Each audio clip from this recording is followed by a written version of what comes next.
الحمد للہ وکفى والصلاة والسلام على سید الانبیاء وعلى آلہ واصحابہ الاصفیاء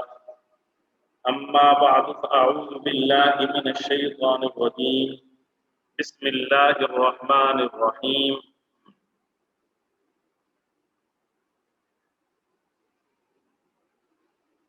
وَإِذْ قَالَ إِبْرَاهِيمُ رَبِّ أَرِنِي كَيْفَ تُحْيِي الْمَوْتَى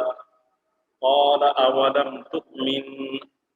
قَالَ بَلَى وَلَكِنْ لِيَطْمَئِنَّ قَلْبِي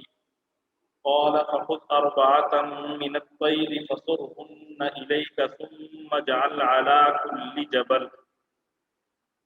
ثم اجعل على كل جبل منهن جزءا ثم ادعهن يأتينك سعيا واعلم أن الله عزيز حكيم صدق الله العظيم.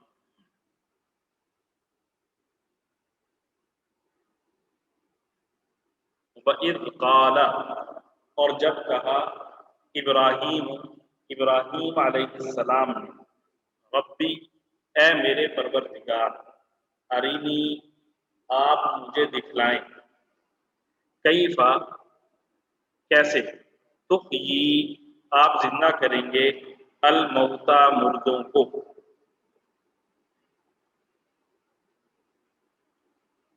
وَإِذْ قَالَ إِبْرَاهِيمُ رَبِّ أَرِنِي كَيْفَ تُحْيِي الْمَوْتَى اور جب ابراہیم نے کہا تھا کہ میرے پروردگار مجھے دکھائیے کہ آپ مردوں کو کیسے زندہ کرتے ہیں قال اللہ نے فرمایا اولم تؤمن کیا تم نہیں مانتے قال اولم تؤمن اللہ نے کہا کیا تمہیں یقین نہیں قال بلا ابراہیم علیہ السلام نے کہا بلا کیوں نہیں ولیکن اور لیکن لیطمئن تاکہ مطمئن ہو جائے قلبی میرا دل قال بلا ولیکن لیطمئن قلبی کہنے لگے یقین کیوں نہ ہوتا مگر تاکہ میرے دل کو پورا اطمینان حاصل ہو جائے قال اللہ نے کہا فخذ تو آپ پکڑیں اربعۃ چار من الطیر پرندے فصرہن پھر ان کو مانوس کرو الیکا اپنے ساتھ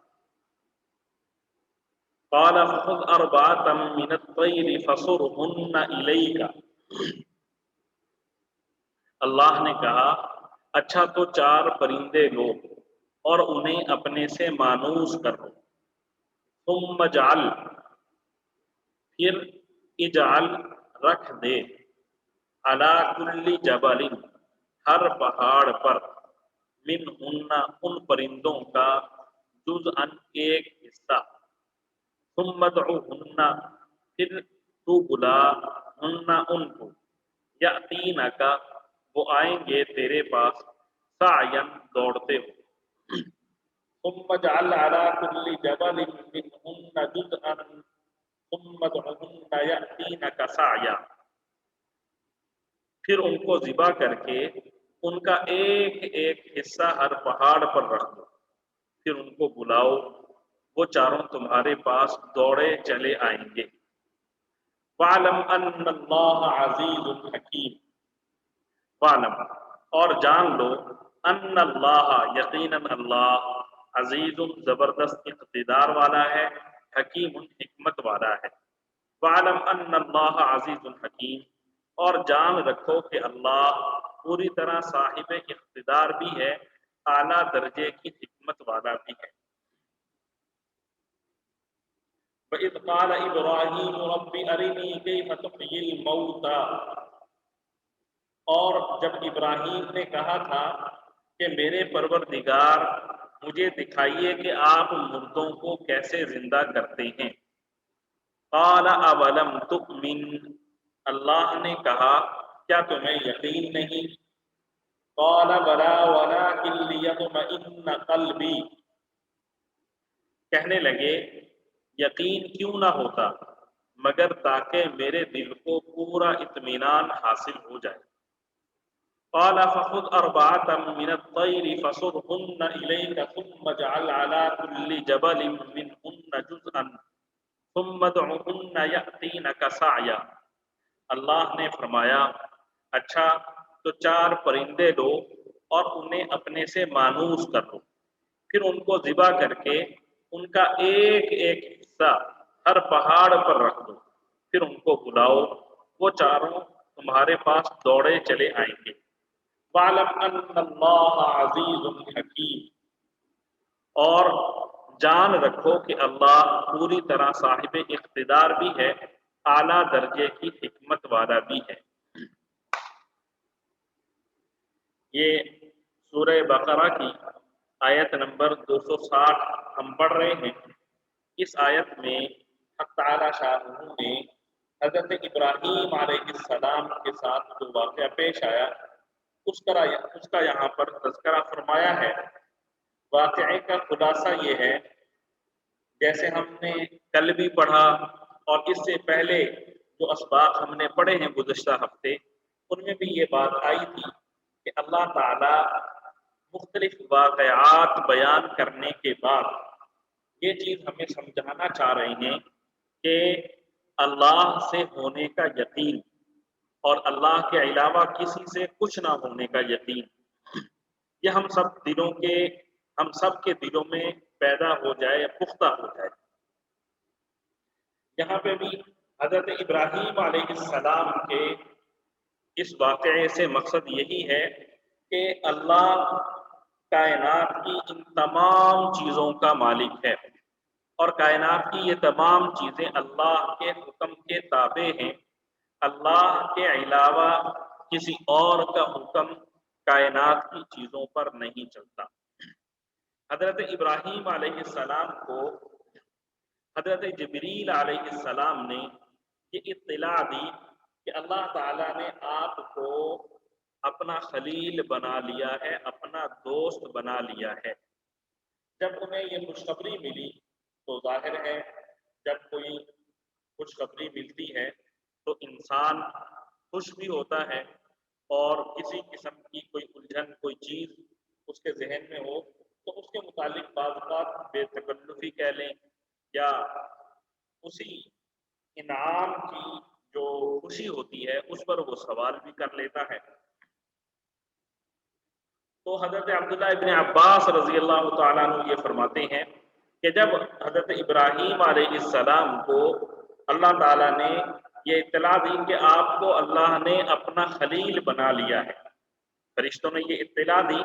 کہ اللہ نے آپ کو اپنا خلیل بنا لیا ہے اور اللہ تعالیٰ آپ کی دعائیں قبول فرمائے گا اور اللہ آپ کی دعا سے مردوں کو زندہ فرمائے گا، تو اس پر حضرت ابراہیم علیہ السلام نے اللہ تعالیٰ سے یہ سوال کیا کہ اللہ مجھے میری آنکھوں سے یہ چیز دکھلائیے کہ آپ مردوں کو کس طرح زندہ کریں گے، آپ مردوں کو کس طرح زندہ کریں گے، یہ میں اپنی نظروں سے، اپنی آنکھوں سے دیکھنا چاہتا ہوں۔ تو اللہ تعالیٰ کی جانب سے وہی سوال ہوا، اولم تؤمن، کیا تمہیں یقین نہیں ہے؟ تو حضرت ابراہیم علیہ السلام نے اس کے جواب میں عاجزانہ درخواست کی کہ یقین تو ہے، یقین ہے، یہ بات نہیں کہ یقین نہیں ہے، لیکن اس کے باوجود میں چاہتا ہوں کہ اپنی نظروں سے اس منظر کو دیکھوں تاکہ علم الیقین سے آگے مجھے عین الیقین کا مرتبہ حاصل ہو جائے۔ تو اللہ تعالیٰ نے حضرت ابراہیم علیہ السلام کی یہ درخواست قبول کی اور حضرت ابراہیم علیہ السلام کو اللہ تعالیٰ نے حکم دیا ایسا کرو کہ 4 پرندے اپنی مرضی سے آپ لے لیں اور ان پرندوں کو اپنے پاس کچھ عرصے کے لیے رکھیں تاکہ وہ پرندے آپ کے ساتھ مانوس ہو جائیں اور آپ کی آواز کو پہچاننے لگ جائیں، آپ کو پہچاننے لگ جائیں، اور جب وہ پرندے مانوس ہو جائیں تو پھر آپ نے ان جانوروں کو، ان پرندوں کو ذبح کرنا ہے۔ ذبح کر کے ان کا گوشت بنا لیں اور ان کے تمام اعضاء کے گوشت کو آپس میں ملا دیں۔ اب دیکھیں 4 پرندے اور 4 پرندوں کا گوشت بنا، اور ان چاروں کے گوشت کو حضرت ابراہیم علیہ السلام نے بالکل ملا دیا۔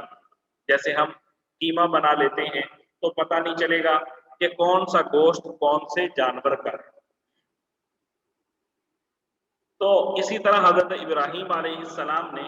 ان کے گوشت کے ساتھ معاملہ کیا کہ اس کو بالکل اچھی طرح ملا دیا، جس سے واضح نہیں ہو رہا تھا کہ کون سا گوشت کون سے پرندے کا ہے۔ پھر اللہ تعالیٰ نے فرمایا کہ اب اس گوشت کو 4 مختلف پہاڑوں کے اوپر رکھ دیں، تھوڑا تھوڑا حصہ کر کے اس گوشت کو 4 حصوں میں تقسیم کریں اور 4 پہاڑوں پر اس گوشت کو رکھ دیں۔ حضرت ابراہیم علیہ السلام نے ایسا ہی کیا۔ پھر ایک جگہ پہ حضرت ابراہیم علیہ السلام کھڑے ہو گئے بلند جگہ پہ، اور وہاں سے حضرت ابراہیم علیہ السلام نے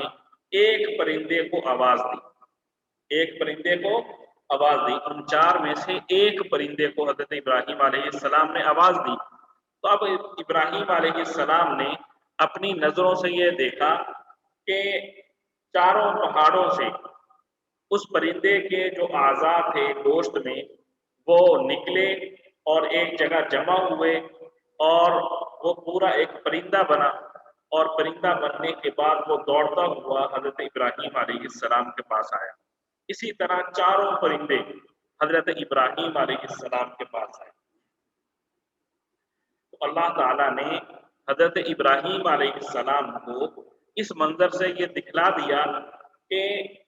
یہ جو موت ہے یہ بھی اللہ تعالیٰ کے حکم سے ہوتی ہے،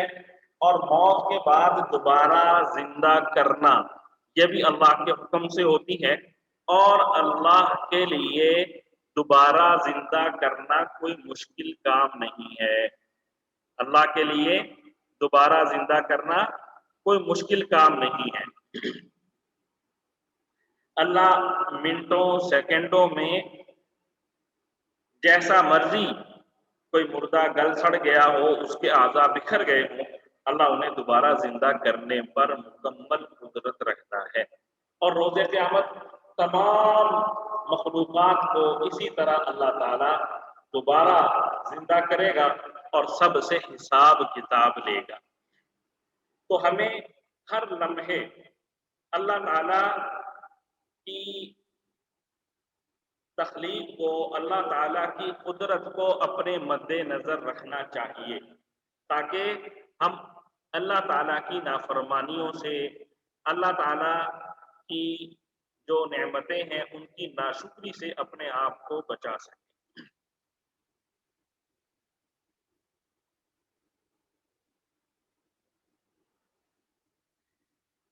آگے والی جو آیات ہیں ان آیات میں اللہ تعالیٰ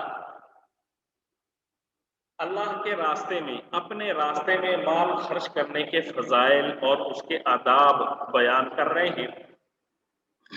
فرمایا مثل الذین ينفقون اموالهم في سبيل الله كمثل حبة انبتت 7 سنابل في كل سنبلة 100 حبة والله يضاعف لمن يشاء والله واسع علیم۔ مثل مثال الذین ان کی جو ينفقون خرچ کرتے ہیں اموالهم اپنے مال فی سبیل اللہ اللہ کے راستے میں کا مثالی جیسے مثال حبت ایک دانے کی انبتت وہ اگاتا ہے 7 سنابل 7 سٹے 7 خوشے فی کل سنبلۃ ہر سٹے میں، ہر بالی میں، ہر خوشے میں 100 حبۃ 100 دانے ہوتے ہیں۔ واللہ اور اللہ یضاعف دگنا کر دیتا ہے لمن یشاء جس کے لیے چاہتا ہے واللہ اور اللہ واسع وسعت والا ہے علیم علم والا ہے مثل الذین ينفقون اموالهم فی سبیل اللہ جو لوگ اللہ کے راستے میں اپنے مال خرچ کرتے ہیں ان کی مثال ایسی ہے کمثل حبۃ انبتت سبع سنابل جیسے ایک دانہ 7 بالیں اگائے فی کل سنبلۃ مئۃ حبہ ہر بالی میں 100 دانے ہوں واللہ یضاعف لمن یشاء اور اللہ جس کے لیے چاہتا ہے ثواب میں کئی گنا اضافہ کر دیتا ہے واللہ واسع علیم اللہ بہت وسعت والا اور بڑے علم والا ہے اس آیت میں آپ نے دیکھا اللہ تعالی اپنے راستے میں مال خرچ کرنے والوں کے مال پر انہیں کیا ملتا ہے اس کو ایک مثال کے ذریعے اللہ تعالیٰ سمجھا رہے ہیں یہاں پہ جو سمجھنے کی ایک چیز ہے وہ یہ کہ اللہ نے یہاں پر فرمایا فی سبیل اللہ اللہ کے راستے میں تو فی سبیل اللہ میں اللہ کی رضا کے لیے جو مال بھی جہاں بھی خرچ کیا جائے وہ سب فی سبیل اللہ کی فہرست میں داخل ہے اللہ کی رضا کے لیے جو مال بھی اور جہاں بھی خرچ کیا جائے وہ سب فی سبیل اللہ کی فہرست میں داخل ہے جبکہ عام طور پر فی سبیل اللہ کا جو لفظ ہے اسے جہاد کے لیے استعمال کیا جاتا ہے بہر صورت کوئی شخص جہاد میں خرچ کرے یا جہاد کے علاوہ اور انسانی ضروریات مخلوقات کی ضروریات کے لیے خرچ کرے سب اللہ کے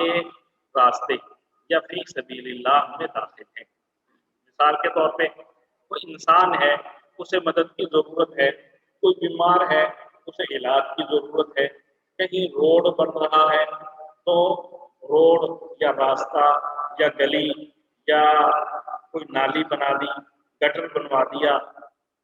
اور اسی طرح کسی کا گھر بنوا دیا کسی کے گھر میں تھوڑا بہت تعاون کر دیا پرندوں کو آج کل پانی رکھتے ہیں تو یہ بہت ساری جو بھی کسی کی ضرورت ہے وہاں پہ خرچ کیا جائے گا تو یہ سب کا سب فی سبیل اللہ اللہ کا راستہ ہے اور سب جگہوں پر خرچ کرنے کا ثواب ملتا ہے بس یہاں پہ یہ مد نظر رکھا جائے کہ یہ ساری بحث ہے عام صدقہ خیرات میں کہ عام صدقہ خیرات آپ جہاں چاہیں خرچ کر سکتے ہیں اس کے بارے میں کسی قسم کی پابندی نہیں لیکن جو صدقات واجبہ جیسے زکوٰۃ ہے یا قربانی کے پیسے ہیں یا قسم کا کفارہ ہے نمازوں کا روزوں کا فدیہ ہے صدقہ فطر ہے ان کو ان کے مخصوص جو مصارف ہیں وہیں پر خرچ کرنا ضروری ہے ان کے علاوہ خرچ کرنا عام چیزوں پر بیماروں کے علاج پر رفاہ عام کے کاموں پر خرچ کرنے سے یہ چیزیں ادا نہیں ہوتی اور یہاں پہ اللہ تعالیٰ نے فرمایا اس مثال کے ذریعے کہ جو شخص اللہ کے راستے میں مال خرچ کرتا ہے اس کی مثال ایسے ہے جیسے کسی نے ایک دانہ زمین میں ڈالا اس دانے سے 7 پودے نکلے ہر پودے میں 100 دانے اس کی مثال آسانی سے سمجھانے کے لیے میں عرض کرتا ہوں جیسے گندم ہے تو عام طور پہ کیا ہوتا ہے کہ گندم کا ایک دانہ ہوتا ہے اور اس سے اسی طرح کئی خوشے یا کئی پودے نکلتے ہیں اور ان پودوں میں پھر اسی طرح کافی سارے دانے ہوتے ہیں ہر پودے میں کافی سارے دانے ہوتے ہیں تو یہ ایک عام سی مثال ہے جو ہم سب کو نظر آ سکتی ہے تو اللہ تعالیٰ فرما رہے ہیں اسی طرح جب کوئی شخص اللہ کی رضا کے لیے اللہ کے راستے میں مال خرچ کرتا ہے تو اس کے اخلاص کی کے مطابق اللہ تعالیٰ اسے اس کا ثواب عطا فرماتے ہیں، اور بعض بات وہ 700 گنا تک بھی بڑھ جاتا ہے۔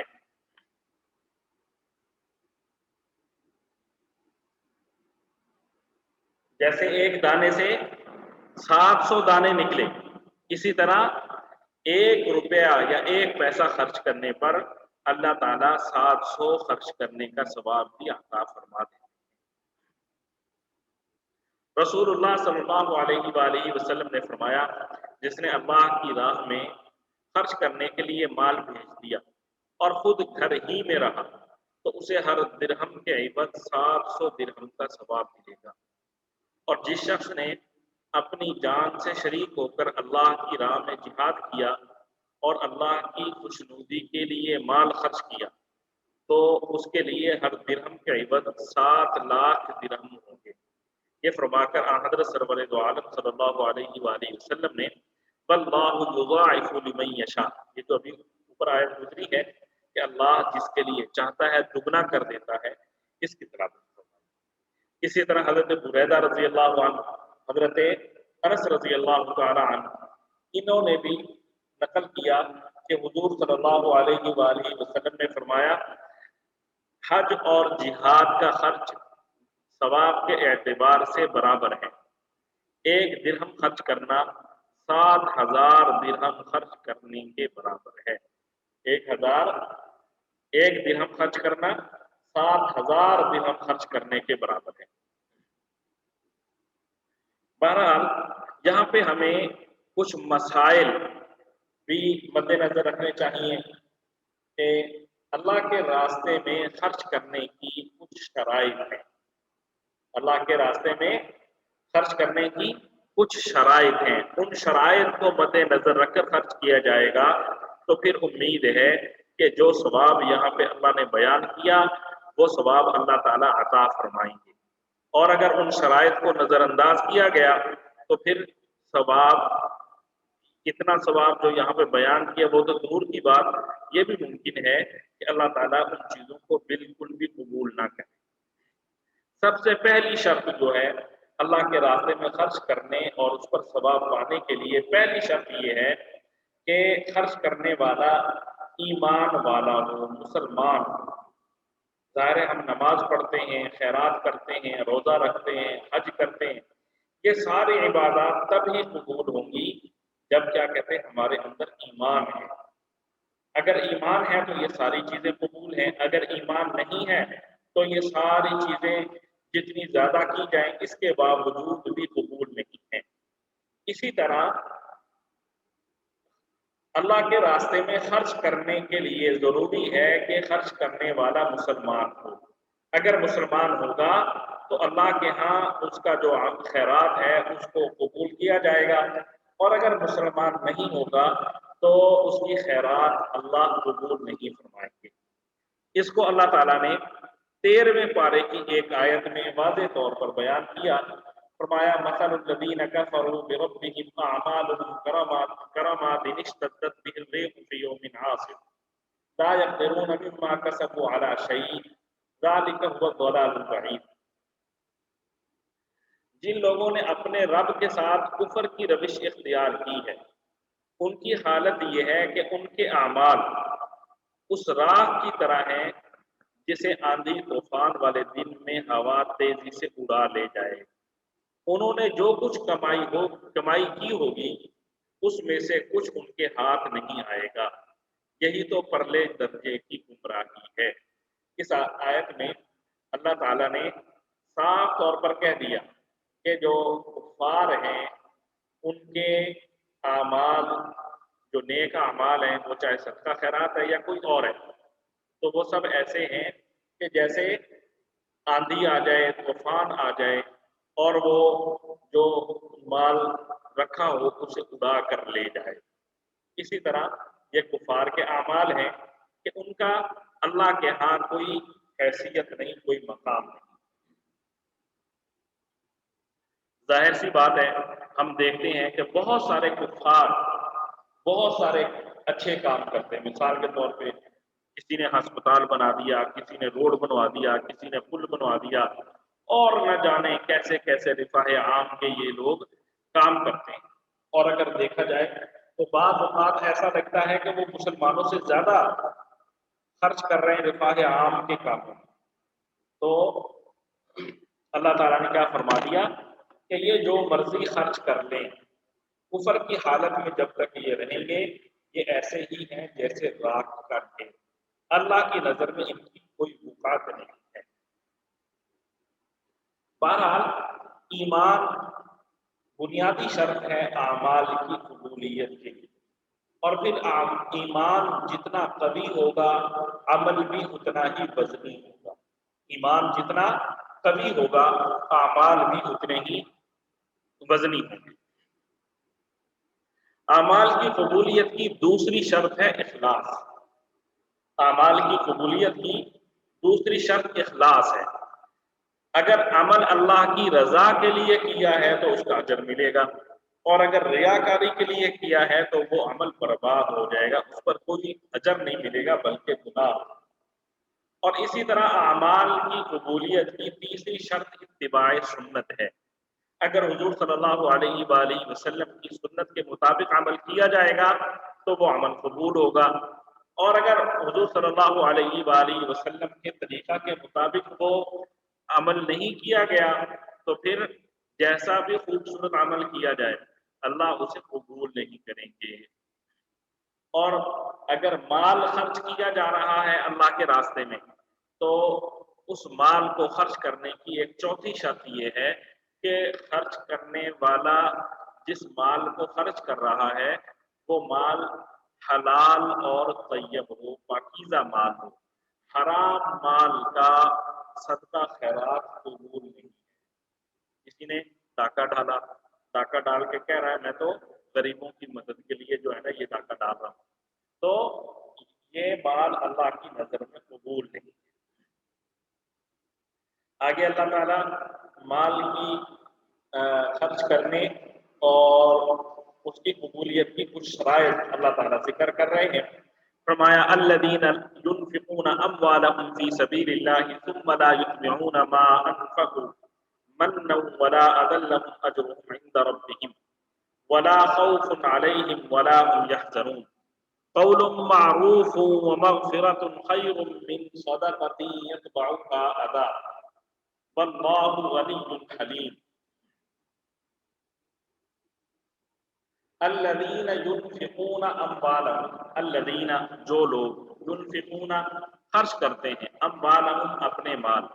فی سبیل اللہ اللہ کے راستے میں، ثم لا يتبعون پھر نہیں جتلاتے، ما انفقوا جو خرچ کرتے ہیں، منن احسان، ولا اذن اور نہ ہی تکلیف۔ الذين ينفقون اموالهم في سبيل الله ثم لا يتبعون ما انفقوا منا ولا اذى لهم اجرهم عند ربهم، جو لوگ اپنے مال اللہ کے راستے میں خرچ کرتے ہیں پھر نہیں جتلاتے خرچ کرنے کے بعد احسان اور نہ کوئی تکلیف پہنچاتے ہیں، لہم اجرہم ان کے لیے ان کا اجر ہوگا، عند ربہم ان کے رب کے پاس، لہم اجرہم عند ربہم وہ اپنے پروردگار کے پاس اپنا ثواب پائیں گے، ولا خوف نہ خوف ہوگا علیہم ان پر، ولا ہم اور نہ ہی وہ یحزنون غمگین ہوں گے، ولا خوف علیہم ولا ہم یحزنون نہ ان کو کوئی خوف لاحق ہوگا اور نہ کوئی غم پہنچے گا۔ قول معروف اچھی بات،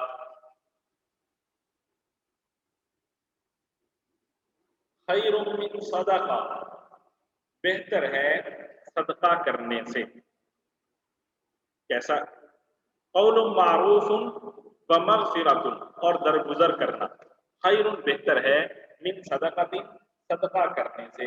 یتبعها اس جس کے پیچھے عدم تکلیف ہو، واللہ غنی حلیم اور اللہ بے نیاز ہے، حلیم بردبار ہے۔ قول معروف بھلی بات کہہ دینا اور درگزر کرنا اس صدقے سے بہتر ہے جس کے بعد کوئی تکلیف پہنچائی جائے، اور اللہ بڑا بے نیاز بہت بردبار ہے۔ الذين ينفقون أموالهم في سبيل الله ثم لا يتبعون ما أنفقوا منا ولا أذى لهم أجرهم عند ربهم. جو لوگ اپنے مال اللہ کے راستے میں خرچ کرتے ہیں پھر نہیں جتلاتے خرچ کرنے کے بعد احسان اور نہ کوئی تکلیف پہنچاتے ہیں، وہ اپنے پروردگار کے پاس اپنا ثواب پائیں گے. ولا خوف علیہم ولا هم یحزنون، نہ ان کو کوئی خوف لاحق ہوگا اور نہ کوئی غم پہنچے گا. قول معروف ومغفرۃ خیر من صدقۃ یتبعها اذی، بھلی بات کہہ دینا اور درگزر کرنا اس صدقے سے بہتر ہے جس کے بعد کوئی تکلیف پہنچائی جائے، اور اللہ بڑا بے نیاز بہت بردبار ہے. اس آیت میں اللہ تبارک و تعالی نے جیسے پچھلی آیت میں صدقہ کی قبولیت کی شرائط بیان ہوئی، یہاں پہ اللہ تعالیٰ نے صدقہ کو باقی رکھنے کی شرائط بیان کی ہے. صدقہ کو باقی رکھنے کی شرائط، صدقہ کو باقی رکھنے کی دو شرطیں اللہ تعالیٰ نے ذکر کی ہیں. پہلی شرط اللہ تعالیٰ نے فرمایا کہ صدقہ کرنے کے بعد احسان نہ جتلائے. اگر صدقہ کرنے کے بعد احسان جتلا دیا تو وہ نیکی ضائع ہو گئی. ٹھیک ہے جی. مثال کے طور پر ایک شخص نے بڑی رقم اللہ تعالیٰ کی رضا کی خاطر کسی شخص کو دی. اب اگر یہ رقم خرچ کرنے والا ایمان، اخلاص اور اتباع سنت کے ساتھ کر رہا ہے تو اسے اللہ سے امید رکھنی چاہیے کہ اللہ اسے اجر عطا کرے. لیکن کچھ عرصہ گزرنے کے بعد، چند دن، چند ماہ یا چند سال، 10 سال، 20 سال، 50 سال گزرنے کے بعد کسی بھی بات پر احسان جتلا رہا ہے کہ دیکھو میں نے فلاں وقت تمہاری اتنی مدد کی تھی، اب تم جو ہے نا وہ میری بات نہیں مان رہے، تو اتنا سا کہنے سے نیکی ضائع ہو جائے گی اور احسان جتلانے کا گناہ الگ ہوگا. چاہے پہلے دن احسان جتلایا جائے، چاہے 100 سال کے بعد احسان جتلایا جائے. تو اس لیے کہا جاتا ہے کہ نیکی کریں اور اسے نیکی کریں اور آپ کے ہاتھ کو بھی پتہ نہیں چلنا چاہیے کہ شخص نے نیکی کی ہے، تاکہ آپ بھول جائیں اور آپ کو یہ خیال ہی نہ آئے کہ میں نے اس کے ساتھ کوئی اچھا کام کیا تھا، تاکہ آپ کی نیکی ضائع نہ ہو. دوسری شرط صدقہ کو باقی رکھنے کی اللہ تعالیٰ نے یہ بیان کی اذیت دینا. ٹھیک ہے، صدقہ تو آپ نے کر دیا، لیکن صدقہ کرنے کے بعد جس کو آپ نے صدقہ دیا، جس کے ساتھ نیکی کا معاملہ کیا، اس کو تکلیف دے رہے ہیں، اذیت دے رہے ہیں، تو اللہ تعالیٰ کہہ رہے ہیں اس سے بھی آپ کی نیکی ضائع ہو جائے گی. مثال کے طور پہ کسی آدمی پر آپ نے احسان کیا اور اس نے کسی وقت آپ کی مرضی کے خلاف کوئی کام کر دیا، کوئی بات کر دی، اب آپ اس سے کہتے ہیں میرا ہی کھاتے ہو اور میرے خلاف ہی بولتے ہو، تو صرف اتنا سا کہنے سے جو صدقے کا اجر تھا وہ ضائع ہو گیا. ٹھیک ہے جی. تو اس لیے ہمیں چوکنا رہنا چاہیے کہ نیکی کو ضائع کرنے والے جتنے افعال ہیں، کام ہیں، الفاظ ہیں، ان سے اپنے آپ کو بچانا ہے. اور پھر یہاں پہ اللہ تعالیٰ نے بڑا واضح انداز میں فرمایا قول معروف ومغفرۃ خیر من صدقۃ یتبعها اذی. آپ کسی کو اچھے انداز میں جواب دے دیں کہ جی میرے پاس کچھ ہے نہیں یا میں ابھی نہیں دے سکتا، اچھے انداز میں جواب دے دیں، اسے کچھ دینا. ٹھیک ہے. یا کوئی شخص بار بار مانگ رہا ہے یا سوال کرنے کا طریقہ اس کا غلط ہے، اس پر آپ اس سے درگزر کریں اور اس کے ساتھ ڈانٹ ڈپٹ والا معاملہ نہ کریں. تو اللہ تعالیٰ فرما رہے ہیں یہ بہتر ہے ایسے صدقے سے جس صدقے کے بعد آپ صدقہ لینے والے کو تکلیف پہنچائیں، احسان جتلائیں. یہ اللہ تعالیٰ بڑے صاف انداز میں فرما رہے ہیں قول معروف ومغفرۃ خیر من صدقۃ یتبعها اذی. اچھی بات کہہ دینا اور درگزر کرنا اس صدقے سے بہتر ہے جس کے بعد کوئی تکلیف پہنچائی جائے. آگے اللہ تعالیٰ نے اسی طرح کے صدقہ سے متعلق اور احکام بیان فرمائے. فرمایا یا ایھا الذین آمنوا لا تبطلوا صدقاتکم بالمن والاذى كالذی ينفق ماله رئاء الناس ولا يؤمن بالله واليوم الآخر فمثله كمثل صفوان عليه تراب فأصابه وابل فتركه صلدا لا يقدرون على شيء مما كسبوا والله لا يهدي القوم الكافرين. یا ایھا الذین آمنوا، اے ایمان والو، لا تبطلوا، ضائع نہ کرو، صدقاتکم، اپنے صدقات کو، بالمنی، احسان جتلانے کے ساتھ، والاذی، اور تکلیف پہنچانے کے ساتھ. یا ایھا الذین آمنوا لا تبطلوا صدقاتکم بالمن والاذی، اے ایمان والو، اپنے صدقات کو احسان جتلا کر اور تکلیف پہنچا کر اس شخص کی طرح ضائع مت کرو. کالذی، جیسا کہ وہ شخص، ينفق، جس نے خرچ کیا، مالہ، اپنا مال، رئاء الناس، لوگوں کو دکھانے کے لیے، ولا یؤمن باللہ،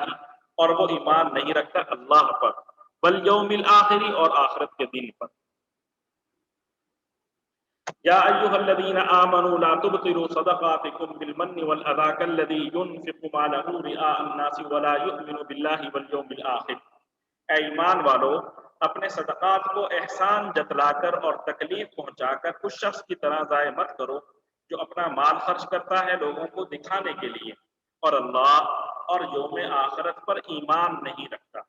فمثلہ، چنانچہ اس کی مثال، کا مثلی، اس شخص کی مثال کی طرح ہے، اس مثال کی طرح ہے، صفوان، کہ جیسے ایک چٹان ہو، علیہ تراب، جس پر مٹی جمی ہوئی ہو، فاصابہ، پھر برسے اس پر، وابل، زور کی بارش، فترکہ، پھر وہ بارش چھوڑ دے اس چٹان کو، صلدن، صاف ستھری. فمثلہ کمثل صفوان علیہ تراب فاصابہ وابل فترکہ صلدا. چنانچہ اس کی مثال ایسی ہے جیسے ایک چکنی چٹان ہو، اس پر مٹی جمی ہو، پھر اس پر زور کی بارش پڑے اور اس کو چکنی بنا چھوڑے. لا یقدرون علی شیء مما کسبوا، لا یقدرون، وہ قدرت نہیں رکھتے، علی شیء، کسی چیز پر بھی، مما کسبوا، اس میں سے جو انہوں نے کمایا. لا یقدرون علی شیء مما کسبوا، ایسے لوگوں نے جو کمائی کی ہوتی ہے وہ ذرا بھی ان کے ہاتھ نہیں لگتی. واللہ لا یہدی القوم الکافرین، اور اللہ لا یہدی، ہدایت نہیں دیتا، القوم الکافرین، کافر لوگوں کو. واللہ لا یہدی القوم الکافرین، اور اللہ ایسے کافروں کو ہدایت تک نہیں پہنچاتا. یا ایھا الذین آمنوا لا تبطلوا صدقاتکم بالمن والاذى كالذی ينفق ماله رئاء الناس ولا يؤمن باللہ والیوم الآخر. اے ایمان والو، اپنے صدقات کو احسان جتلا کر اور تکلیف پہنچا کر اس شخص کی طرح ضائع مت کرو جو اپنا مال خرچ کرتا ہے لوگوں کو دکھانے کے لیے اور اللہ اور یوم آخرت پر ایمان نہیں رکھتا. فمثلہ کمثل صفوان علیہ تراب فاصابہ وابل فترکہ صلدا. چنانچہ اس کی مثال ایسی ہے جیسے ایک چکنی چٹان ہو، اس پر مٹی جمی ہو، پھر اس پر زور کی بارش پڑے اور اس کو چکنی بنا چھوڑے. لا یقدرون علی شیء مما کسبوا، ایسے لوگوں نے جو کمائی کی ہوتی ہے وہ ذرا بھی ان کے ہاتھ نہیں لگتی. واللہ لا یہدی القوم الکافرین، اور اللہ ایسے کافروں کو ہدایت تک نہیں پہنچاتا. دیکھیں، یہ جو آیت ابھی ہم نے پڑھی ہے، اس آیت نے ایک چیز واضح کر دی کہ صدقہ کرنے کے بعد، کسی کی مدد کرنے کے بعد اگر اس پر احسان جتلایا گیا یا اذیت پہنچائی گئی تو صدقہ ضائع ہو جائے گا، اس پر کوئی ثواب نہیں ملے گا. یہ قرآن پاک کی آیت کہہ رہی ہے لا تبطلوا صدقاتکم بالمن والاذى، کہ اپنے صدقات کو ضائع نہ کرو احسان جتلا کر اور تکلیف پہنچا کر. اس لیے ہمیں ہمیشہ اس چیز کو مد نظر رکھنا ہے کہ کسی کے ساتھ جب کوئی معاملہ ہم نے اچھائی کا کر لیا تو اب اس کو ہم نے بھول جانا ہے، اس کو ہم نے بھول جانا ہے، تاکہ نہ یاد رہے گی نیکی اور نہ ہی کبھی ایسا موقع آئے گا کہ ہم اس پر احسان جتلائیں اور اس کی وجہ سے اس کو تکلیف پہنچائیں۔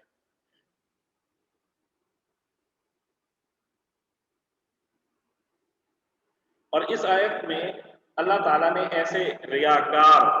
جو لوگوں کو دکھلاوے کے لیے مختلف کام کرتے ہیں، ان کی اللہ تعالیٰ نے ایک مثال کے ذریعے ان کی حالت سمجھائی ہے۔ فرمایا کہ ان کی مثال ایسے ہے جیسے ایک بہت بڑی چٹان ہو اور اس چٹان پر مٹی پڑی ہوئی ہو۔ ظاہر ہے مٹی میں اللہ نے یہ خاصیت رکھی ہے کہ اس میں چیزیں اگتی ہیں۔ اب کسی آدمی نے اس مٹی میں کوئی چیز کاشت کی، جو مٹی چٹان کے اوپر پڑی ہوئی ہے اس میں کسی آدمی نے کوئی چیز ڈال دی کاشت کرنے کے لیے، پھر بارش ہوئی اور بارش کے نتیجے میں وہ چیز اگ گئی۔ اب اس کو امید تھی کہ کچھ عرصے کے بعد یہ فصل تیار ہو جائے گی اور ہم اس فصل کو کاٹیں گے، اس سے فائدہ حاصل کریں گے، اس کو کھائیں گے۔ لیکن کچھ ہی عرصے میں دوبارہ بارش ہوئی اور اتنی زور کی بارش ہوئی کہ اس چٹان پر جو مٹی تھی وہ بارش اس کو بہا کر لے گئی۔ ظاہر ہے جب مٹی کو بارش نے بہا دیا تو اب فصل کہاں سے آئے گی؟ فصل تو نہ رہی، چٹان صاف ہو گئی۔ تو اللہ تعالیٰ سمجھا رہے ہیں اسی طرح صدقہ خیرات ہے کہ صدقہ خیرات میں اخلاص کی بجائے اگر دکھاوا ہو، ریاکاری ہو، لوگوں کو دکھلانے کے لیے کیا جائے تو یہ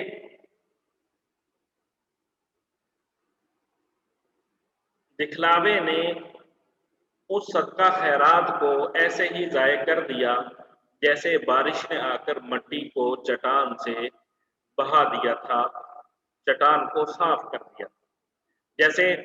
کاشت کرنے والے کو چٹان کے صاف ہونے کے بعد کوئی کاشت، کوئی فصل نہیں ملتی، اسی طرح دکھاوے کی وجہ سے یا تکلیف پہنچانے کی وجہ سے یا احسان کرنے کی وجہ سے